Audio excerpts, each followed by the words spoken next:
কিছু মানুষ রোজা আসার সাথে সাথেই অসুস্থ হওয়ার ভান করে।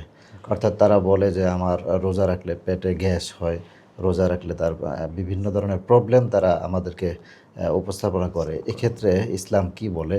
যে ইসলাম যদি মুসলমানদেরকে শুধুমাত্র রোজার বিধানই দিত, আর কোনো বিধান না দিত, তবুও মুসলমানদের জন্য এর থেকে বড় নেয়ামত আর হতো না। আলহামদুলিল্লাহ। জি মোহতারাম, একটি বিষয়ে খুব তাড়না দেয় এবং সমাজে এটা খুব প্রচলিত, মানুষ জানতে চায়। সেটি হচ্ছে রমজান মাস আসলে অনেকের মধ্যেই দেখা যায় কিছু মানুষ রমজানের বাইরে খুব একটা অসুস্থ না থাকলেও কিছু মানুষ রোজা আসার সাথে সাথেই অসুস্থ হওয়ার ভান করে। অর্থাৎ তারা বলে যে আমার রোজা রাখলে পেটে গ্যাস হয়, রোজা রাখলে তার বিভিন্ন ধরনের প্রবলেম তারা আমাদেরকে উপস্থাপনা করে। এক্ষেত্রে ইসলাম কি বলে যে এই অবস্থায় এই ধরনের অজুহাত কি ইসলাম মেনে নেবে কিনা? জি আলহামদুলিল্লাহ, খুব সুন্দর একটি পয়েন্ট আপনি এনেছেন। এক্ষেত্রে প্রিয় ভিউয়ার্স, আমি আপনাদেরকে বলবো সারা একটা বিষয়, রোজা আসলে অনেকেই মনে করেন যারা অসুস্থ থাকেন, গ্যাস্ট্রিক কিংবা ডায়াবেটিস সহ অনেক রোগে আক্রান্ত, তাদের চিন্তা হয় যে রোজা রাখলে আমার রোগ আরও বাড়বে, কিংবা রোজা রাখলে আমি অসুস্থ হয়ে যাব। দেখুন, এটি একেবারেই একটি ভ্রান্ত কনসেপ্ট, একটি রং কনসেপ্ট। ইসলাম এ ব্যাপারে চমৎকার কিছু পয়েন্ট বলেছেন, যেটা সায়েন্টিফিক্যালি প্রুফড। ইসলাম বলছেন, রসুল করিম সাল্লাল্লাহু আলাইহি সাল্লাম বলেন, সুমু তাসাহহুর, রোজা রাখো সুস্থ হবা। দেখুন একটা বিষয়, ইসলাম বলছে রোজা রাখো সুস্থ হবা। 1450 বছর আগে আল্লাহর হাবিব সাল্লাল্লাহু আলাইহি সাল্লাম বলেন রোজা রাখলে সুস্থ হবা। বর্তমান 1450 বছর পরে মেডিকেল সায়েন্স বলছে যে রোজা এর থেকে বড় সুস্থতার কোনো মাধ্যম মানুষের জন্য আর নেই। আলহামদুলিল্লাহ।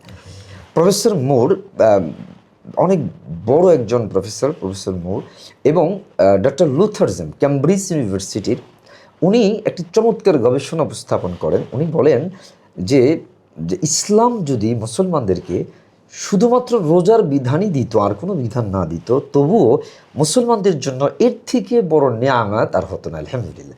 উনি তেনার গবেষণা থেকে, যেটি বিভিন্ন আম্বিয়া কেরামদের ক্ষেত্রে আমরা দেখেছি, যেমন হজরত দাউদ আলাইহিস সালাম সারা বছর রোজা রাখতেন এবং একদিন গ্যাপ দিয়ে দিয়ে তিনি রোজা রাখতেন।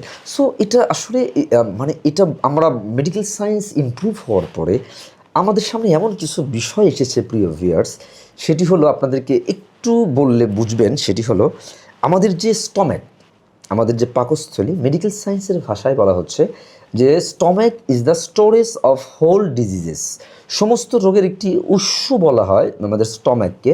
তো সারা বছর আমরা খাই, 3 বেলা খাই, সকালে, দুপুরে, রাতে, বিভিন্ন সময় পানি খাই, পান খাই, সিগারেট খাই, কত কিছু আমরা খাই।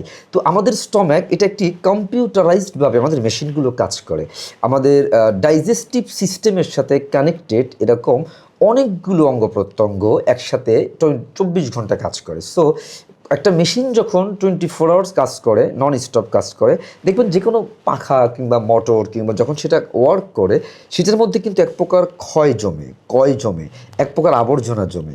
তো মেডিকেল সায়েন্সের ভাষায় আমাদের বডি, আল্লাহ পাকের এই কুদরতি বডিটা, এর থেকে আশ্চর্য পৃথিবীতে আর কিছু নেই।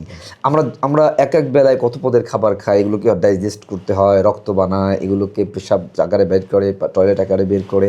তো এই যে ওয়ার্ক করছে 24 আওয়ার্স, তা আমাদের পাকস্থলীতে এক প্রকার আর্দ্র পদার্থ তৈরি হয়, এক প্রকার বিভিন্ন মানে বজ্র পদার্থ তৈরি হয়, জার্ম তৈরি হয়। এই সব কিছুকে পরিশোধন করার জন্য আমাদের এই সিস্টেমটার রেস্ট দরকার। রেস্ট তো সুযোগ নেই। সিয়াম সাধনা এটাকে সবসময় আমাদের জন্য আমাদের এই যে একটা রেস্ট দরকার, সারা বছর তো এই সুযোগ নেই। আমাদের খাবার দাবার চলছে, সকালে, দুপুরে, রাতের কিছু না কিছু চলে। দেখুন আল্লাহ পাক কি চমৎকার একটি সিস্টেম আমাদেরকে দিয়েছেন। আমরা সেহরির সময় খাই, সেহরির সময় সেই খাবার থেকে শুরু করে আমাদের খাবারগুলো 8 ঘন্টা 9 ঘন্টার মতো এটাকে হজম হতে সময় লাগে। ধরেন সেহরিতে খেলাম, দুপুরে 1টা 2টা পর্যন্ত খাবারগুলো আমাদের মেশিনগুলো ওয়ার্ক করলো প্রতিদিন, তারপর থেকে নিয়ে এখন ইফতার পর্যন্ত। আপনার সাথে একটু অ্যাড করতে পারি, সেটা হচ্ছে আমাদের সমাজে আমরা এখন মোবাইল ওপেন করলেই দেখতে পাই ডায়েট করার জন্য বা ফ্যাট কমানোর জন্য জি, জি। অনেক উপকরণ আমাদের সমাজে এখন বের হয়েছে। মানুষ বিভিন্ন কিছু অনলাইন ভিত্তিক ক্রয় বিক্রয় করছে। তো এক্ষেত্রে আমি মনে করি রমজান এটা হচ্ছে ডায়েট করার জন্য এবং ফ্যাট কমানোর জন্য সর্বোত্তম বেস্ট মাধ্যম। অপশন। যদি বলি এক কথায়, যদি বলি এই যে দেখেন প্রতিদিন যে খাবারগুলো খেলাম, প্রতিদিন দুপুর থেকে নিয়ে প্রায় 7 ঘন্টা 6 ঘন্টা আমাদের টোটাল ডাইজেস্টিভ সিস্টেমটা রেস্টে চলে যাচ্ছে। টোটাল যখন রেস্টে চলে যাচ্ছে, একটা মাস যখন প্রতিদিন একই সময় মেশিনগুলো রেস্টে যায়, বিজ্ঞান মেডিকেল সায়েন্স বলছে 1 মাস যদি কেউ ভালো করে রোজা রাখে, তাহলে আগামী 11 মাস আল্লাহ তাআলা তাকে অসংখ্য অসুস্থতা থেকে সুস্থতা দান করে দিবেন। তো এর থেকে কি লাগে প্রিয় ভিউয়ার্স, আপনাদেরকে একটি কথা বলবো, রোজার থেকে বড় নিয়ামত আর নাই। যারা মনে করেন রোজা রাখলে অসুস্থ হবেন, এটি একটি একটি কনসেপ্ট। আপনি রোজা রাখুন না, কত ডায়াবেটিসের রোগী, হাজার হাজার রোগী আছে ভাইজান, দেখবেন সারা মাস, তারা অন্য সময় সারা বছর তারা অনেক অনেক কষ্ট হয়, তাদের ডায়াবেটিস নিয়ন্ত্রণ থাকে না, অনেক কিছু নিয়ন্ত্রণ থাকে না, রমজান মাসে আলহামদুলিল্লাহ অনেক ভালো থাকে। তো আমাদের কাছে অনেক কমেন্টস আসে, অনেক কমেন্টস আছে, তারা যে আমরা রোজা রেখে এখন আলহামদুলিল্লাহ অন্য মাসের থেকে অনেক ভালো আছি। সো এটি স্পষ্ট কথা হলো, রোজা এটি আল্লাহর পক্ষ থেকে নিয়ামত। এই অজুহাত নট অ্যাকসেপ্টেবল। যদি কেউ এই কথা বলে তাহলে তারা মেডিকেল সায়েন্স বোঝে না। এটা বর্তমান মেডিকেল সায়েন্সকে অপেক্ষা করা হবে। অবশ্যই আপনারা সবাইকে বলবো, নিজের সুস্থতার জন্য, নিজের ভালোর জন্য আল্লাহর এই ফরজ বিধানকে আপনারা আঁকড়িয়ে ধরুন।